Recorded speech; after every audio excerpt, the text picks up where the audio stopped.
L'Église, durant le mois d'août, nous propose de vivre deux grandes fêtes. Bien sûr, la fête de l'Assomption de la Vierge Marie, fête de notre pays. Il y a aussi la fête de la Transfiguration du Seigneur.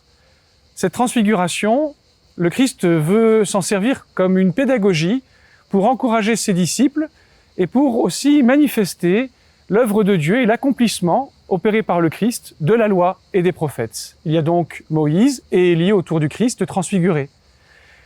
La réaction des apôtres, et notamment de Saint Pierre, est d'abord une réaction positive.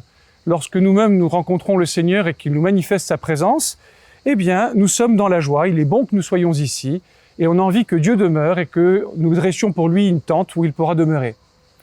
Cela dit, cette réaction va être contrebalancée par une frayeur, puisque Dieu le Père va devoir intervenir pour consoler cette présence du Christ qui dépasse la compréhension humaine. La transfiguration nous dit qui est Dieu.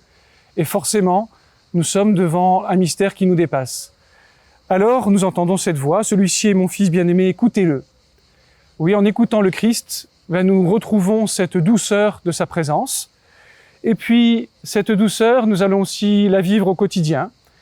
La transfiguration du Christ est l'accomplissement de l'œuvre de Dieu, qui se manifestera pleinement par la résurrection du Christ. Nous sommes dans l'attente, nous aussi, que le Christ accomplisse définitivement sa résurrection dans notre vie et que nous puissions l'écouter éternellement dans la joie.